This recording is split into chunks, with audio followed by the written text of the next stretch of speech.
Perkenalkan, nama saya Rinto Hasrat Budilase dengan NIM 19230077. Pada video kali ini saya akan mereview sebuah artikel dengan judul Validitas Tindakan Pengganti Terpilih Nilai Sumber Daya Manusia. Pembahasan teori. Kebutuhan yang diakui secara luas untuk peningkatan akuntabilitas dan peningkatan manajemen aset manusia telah menambah dorongan pada upaya saat ini untuk menentukan nilai individu bagi entitas tertentu. Akuntansi sumber daya manusia mengacu pada berbagai teknik pengukuran. Sekarang dianjurkan sebagai solusi potensial untuk masalah akuntabilitas.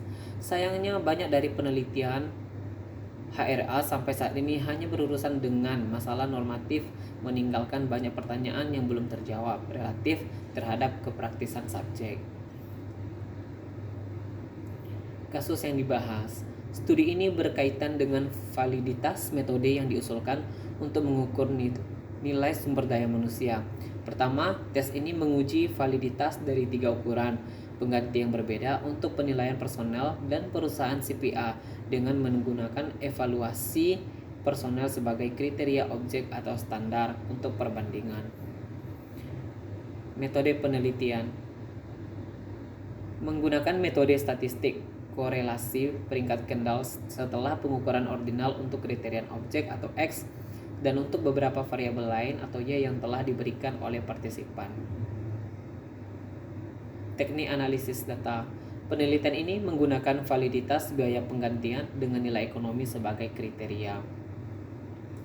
Hasil penelitian. Model biaya penggantian Flumholtz disimpulkan sebagai pengganti yang paling menjanjikan mengukur diuji.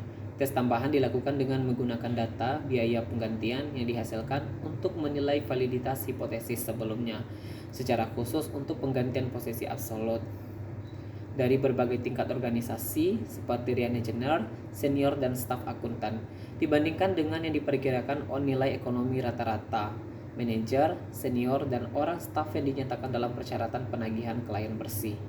Pengujian tersebut membutuhkan pengumpulan data untuk 4 variabel. Yang pertama, pendapatan bersih yang dihasilkan per tahun oleh rata-rata pemegang saham posisi. Yang kedua, perkiraan biaya modal perusahaan. Ketiga, nilai sekarang dari pendapatan bersih masa depan yang diharapkan oleh 10 pemegang rata-rata dari setiap posisi, dan biaya penggantian rata-rata untuk setiap tingkat posisi. Pendapatan bersih tahunan yang dihasilkan oleh rata-rata pemegang setiap tingkat posisi dihitung menggunakan tarif penagihan klien standar, biaya gaji standar, dan biaya normal tahunan yang berlaku. Jam klien yang dapat diterapkan yaitu untuk setiap tingkat posisi. Biaya modal kantor akuntan publik diperkirakan dari data keuangan untuk tahun terakhir. Nilai sekarang dari pendapatan bersih masa depan yang diharapkan secara wajar dan pemegang rata-rata setiap tingkat posisi dihitung. Perhitungan ini didasarkan pada pengamatan bahwa perusahaan mengikuti kebijakan promosi prestasi. Oleh karena itu, untuk tujuan akuntansi kami, asumsi dibuat bahwa perusahaan dapat mengharapkan untuk menerima manfaat dan jasa profesional individu hanya sampai siklus promosi rata-rata untuk tingkat posisi berikutnya.